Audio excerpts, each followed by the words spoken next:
Qu'y a-t-il? Sire, les Parisiens ont pris la Bastille.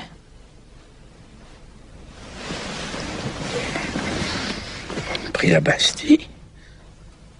Pourquoi? C'est une révolte? Non, sire. C'est une révolution.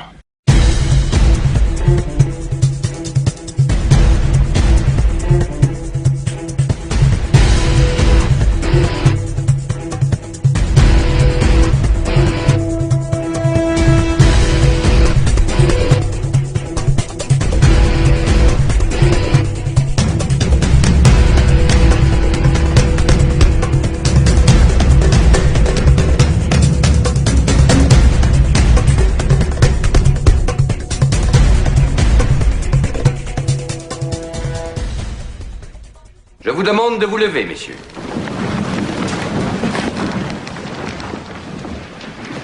Article 1er.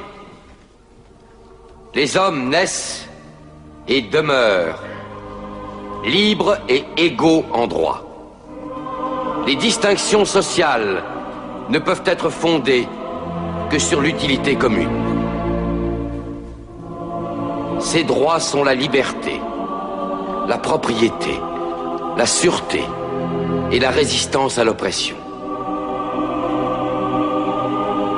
Le principe de toute souveraineté réside essentiellement dans la nation.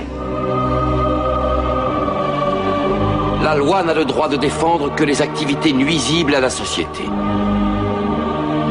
Nul homme ne peut être accusé, arrêté, ni détenu que dans les cas déterminés par la loi. Tout homme est présumé innocent jusqu'à ce qu'il ait été déclaré coupable. Nul ne doit être inquiété pour ses opinions, même religieuses. La libre communication des pensées et des opinions est un des droits les plus précieux de l'homme.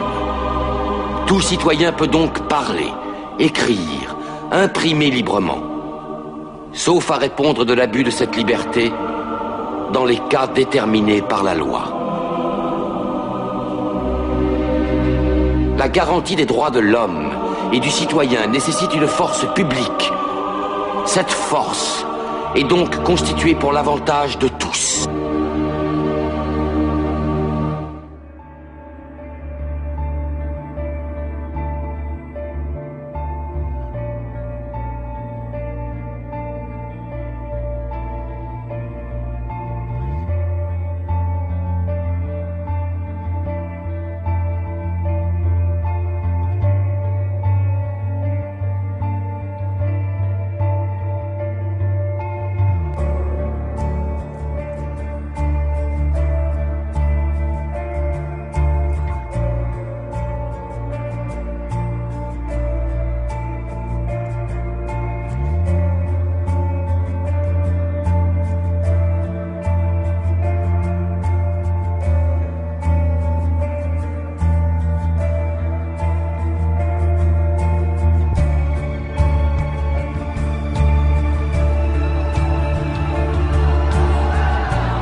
Ces canailles à côté de qui on m'a fait asseoir?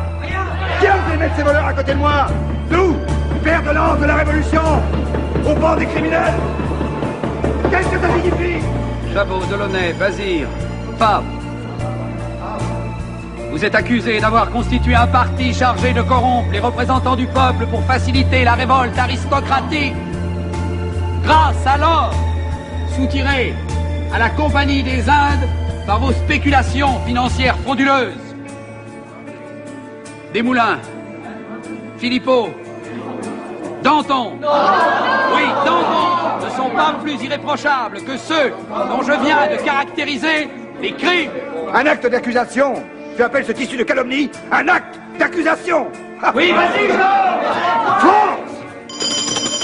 Vous n'avez pas le droit de vous adresser au public.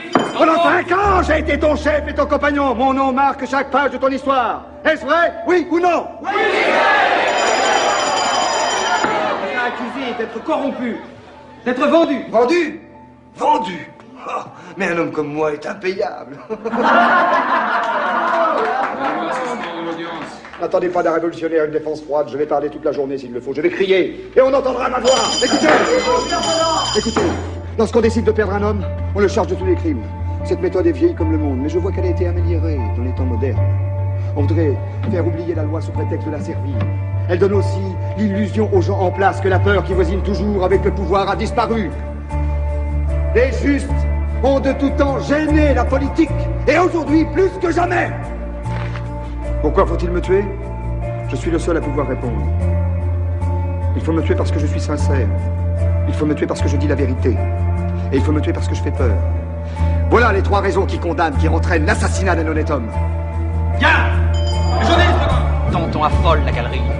Il est tellement sûr de son public qu'il attaque le gouvernement. Nous voulons la mort de Danton. À vous de vous débrouiller pour justifier le verdict. Il faut l'empêcher de s'exprimer et par tous les moyens. On m'accuse d'avoir été coupable de conspiration. Eh bien, je le reconnais. J'ai été coupable de conspiration. Dans le secret de mon cœur, seul, avec moi-même, j'ai conspiré.